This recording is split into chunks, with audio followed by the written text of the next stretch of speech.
Hello, my name is Allison Hinton. I am doing a presentation on a famous whistleblower named Cynthia Cooper. I chose to do my presentation on Ms. Cooper because of her diligence in getting to the bottom of some accounting irregularities that she was questioning, and I really admire her strength and courage in doing so. So Ms. Cooper was the vice president of internal audit, and she ran a department of auditors and staffers of about 24. They mostly did operational audits, not really financial auditing. Her employees or her co-workers would describe her as quiet but strong-willed. She was introspective, intuitive, a thinker, and a natural leader. In our textbook, we learned that there are 7 steps that you can use and consider when you need to blow the whistle. Cynthia Cooper used many of the approaches listed in the books when she was investigating the WorldCom books. The first step would be to approach your immediate manager first, if you can.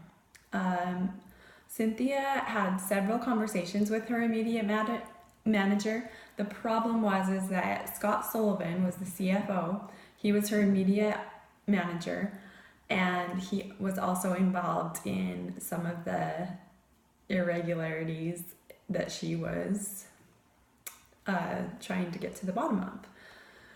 So that wasn't necessarily the best option to go. The second step would be to discuss the issue with your family, because whistleblowing can have such a large impact on not only you, but your family. It's good to involve them in the discussions and keep them in the know of what's going on, so you can discuss how things are going to play out, and they know that it might affect them. They're also great to talk to when you start having doubts, and they can give you the encouragement that you need to stay on your moral path. So Cynthia did speak with her parents. She was really close with her parents. She didn't give them a lot of details, but she did speak to them, and they knew that she was really stressed and working on something big. So they offered to bring sandwiches to her and her team when they were working late. Some of the other members of the team also spoke with their family members. Mr. Smith talked to his mom. He asked her to pray and to give him strength. She actually was an accounting teacher and taught him and Cynthia Cooper both. And then Mr. Morse was a little more secretive. He didn't really talk to his wife and family about it, but they could see that he was stressed and they were worried about him, but he kept it all a secret. The next step would be to take it to the next level. If you still don't have any resolve, take it to the next level. So Mr. Stupka had come to Cynthia because he was upset that $400 million that he had set aside to make up for shortfalls in case customers didn't pay their bills had been redistributed and was being used instead to boost WorldCom's income at Mr. Sullivan's request. So this was the first inkling that something was going on at WorldCom.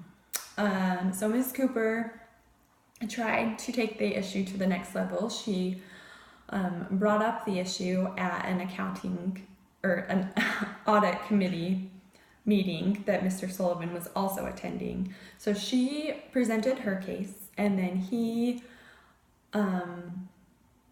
gave his side of the story and his reasoning of what these entries were for.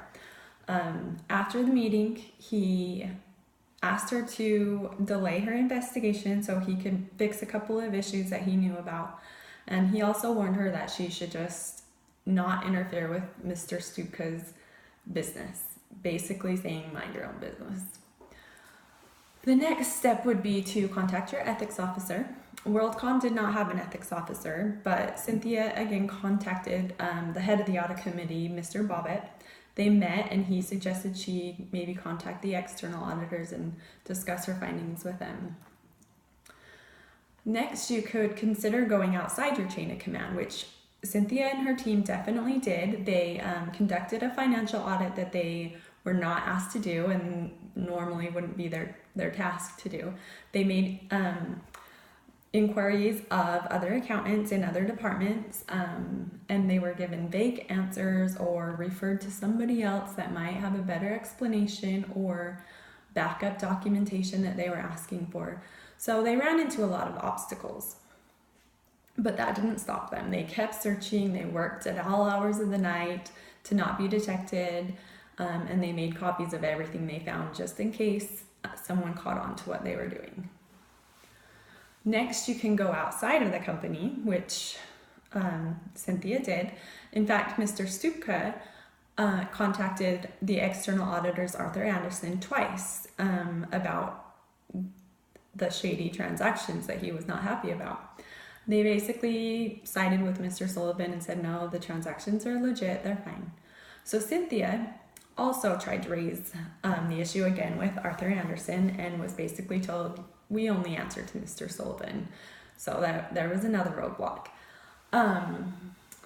Eventually, Arthur Andersen became entwined in the Enron scandal. And so KPMG took over WorldCom's external auditing. So Cynthia contacted one of their auditors and talked to him about what she had found. And he told her to make sure she was absolutely sure and helped her in any way he could. And as a last resort, if none of those things have worked for you, you might need to consider leaving the company. In her case, her and her team stayed with WorldCom throughout the whole thing. They stayed because they wanted to get to the bottom of these accounting issues. And then even when the issues came to light and WorldCom filed bankruptcy, they stayed and they helped with all the investigations. They cooperated with the FBI and the Justice Department. The whole time they were scared they were going to lose their jobs, but they just stuck with it to the end. So Cynthia Cooper and her team of auditors showed a lot of moral courage, and I hope that in my career I can have that amount of moral courage as well.